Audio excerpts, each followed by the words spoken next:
Greg Robinson is a longtime musician, stand-up comedian, and actor who is bringing those musical and stand-up chops to Austin this weekend, performing shows at Cap City Comedy Club tonight, Thursday, January 25th through Sunday, the 28th. The Thursday show is sold out. There are still tickets remaining for the two shows, Friday, Saturday, and Sunday. Go to capcitycomedy.com to grab those tickets.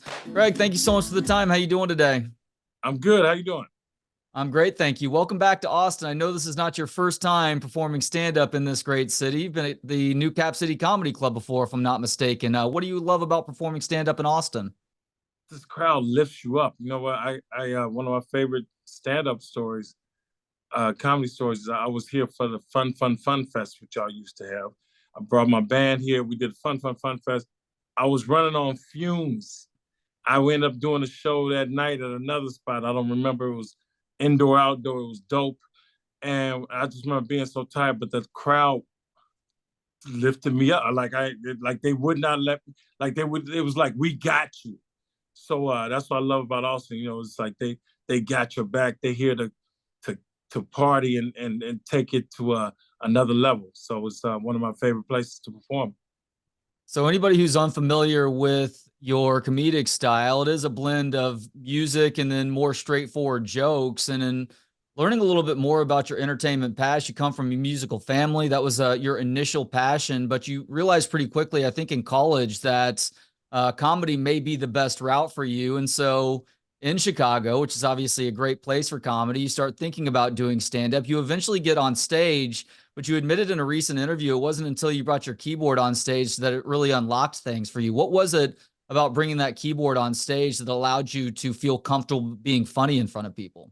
Because I had been doing that like all my life, whether it's church, home, anywhere, like, and then, you know, knowing how to play the piano made it, it set me apart, you know, and gave me this edge, but it was also a relaxing thing to just, you know, like, it's a security blanket, if you would.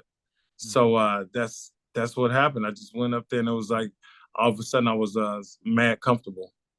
And in trying to get better at stand-up, you're also looking for knowledge on the subject. And so you buy a book on stand-up comedy from Judy Carter. Judy Carter, yes, sir. Is there anything that you have taken from that book all these years later that you're still applying to this day? You know, I bet there's some stuff in there.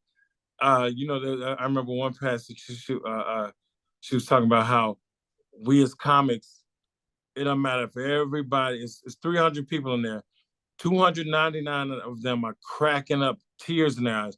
There's one person who we're gonna focus on is the one that's just like not laughing. And she was saying, it doesn't matter that you don't know that this is, you know, he lost his job. He's just having a drink before he's going to, you know, go crazy. But we focus on that. So that, I think there's things like that that come up that I'm like, why am I focused on this person? You know, and I keep checking in to see if this person laughing. But when I first got that book, I remember calling this comedy coach named Neil Lieberman in San Francisco. And he was like, Craig, the thing about that book is half of it is, you know, is right and half of it is wrong. And you won't know which half, being a young comic, you know. But one thing he told me that I always remember, he said, if a joke kills, slow down. And if a joke bombs, slow down.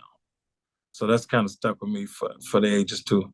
Is slowing down when you bomb important because your tendency is to try and rush to that next thing versus do the quasi Norm Macdonald thing and kind of relish in the awkwardness? Yeah, I think it's because your tendency is to try to get out of that situation, you know, as opposed to letting it just, you know, okay, bombed, all right, this is what this feels like, this is what it is. Okay, let's see what else we got here. But yeah, Norm was a genius at just, you know, that pauses and taking his time and milking a moment. Loved Norm.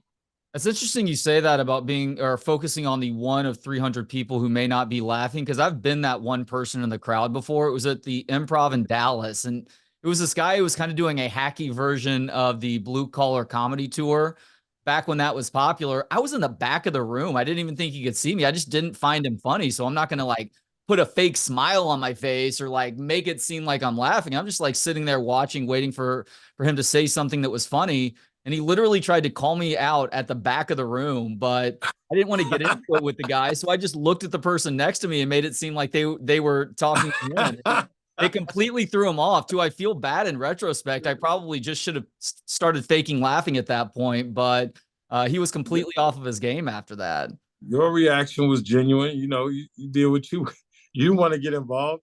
Who knows? This could be a different story if you did get involved. You'd probably be, just working at who knows?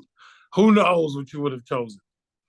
Who knows? Maybe I would have tried a little bit harder when I was living in Chi-Town to perform the stand-up thing. I did some open mics around town 10 or so years ago, but life has a way of distracting us from pursuing our passions.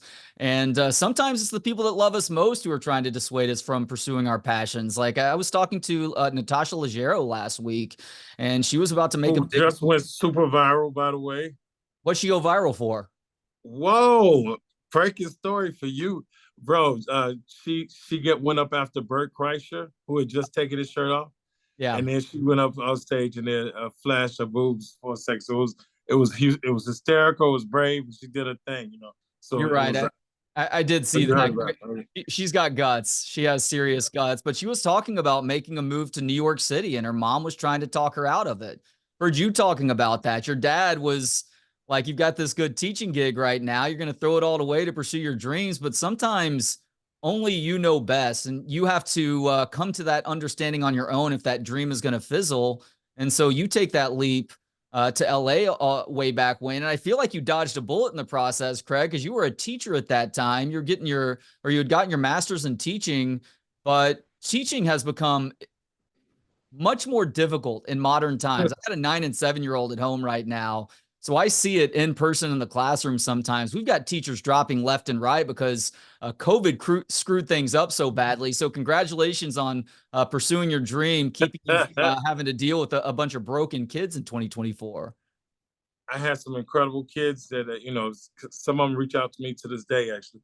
But I was there. I was the fun like doing music and stuff, and so it was that stressful part of trying to discipline these kids and they trying you every day and yada yada. So yeah, it was a trip, but yeah, I am glad I got out of there. As far as current projects are concerned, you are getting a ton of accolades for killing it on Peacock. Just finished the second season. Is that correct? Yeah, Just finished the second season. Is there going to be a thank you. season three? I don't think so. I'm sorry to hear that. Yeah, me too. But I mean, it could go somewhere else. We'll see what happens. But right now, it looks like it's not moving. It was one of the best things I felt I've done. It was I loved everybody on there, and it was an incredible experience. And I was looking forward to doing more. So they kind of pulled the rug from out of us. You said you really enjoyed doing that show, not just because there was a curb-like quality to it, but there was also a darkness to the show. It is a dark comedy, after all. What was it about the darkness that you enjoyed? Is it just a mere matter of it really challenging you more as an actor to reach certain emotional places you haven't really had to go in the past?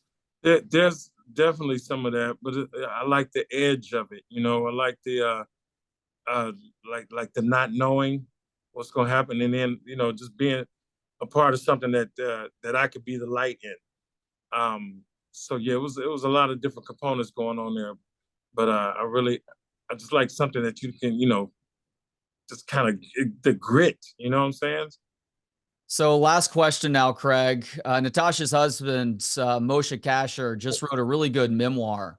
And the foundation of this memoir is 6 different things that he's gone through throughout his life that really shaped who and what he is currently as a comedian, but also as a human being as well. I'm curious for you, is there something epiphanous from your past that all these years later is still so important in who and what you've become today?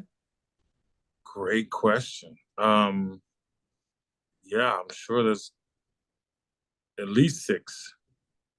Can I think of them? The first thing that pops in my mind is my rest in peace. My godfather Eddie Jackson, aka Chinese.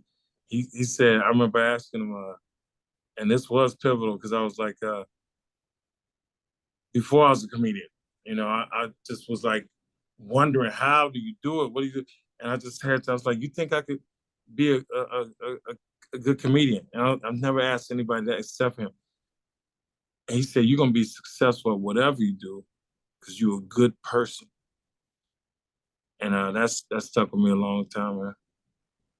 And that's a hard thing to be in the business that you're in as well. It's surrounded with a lot of sharks, a lot of exploiters who are looking to use good people too, right? There's some good ones in there too, though.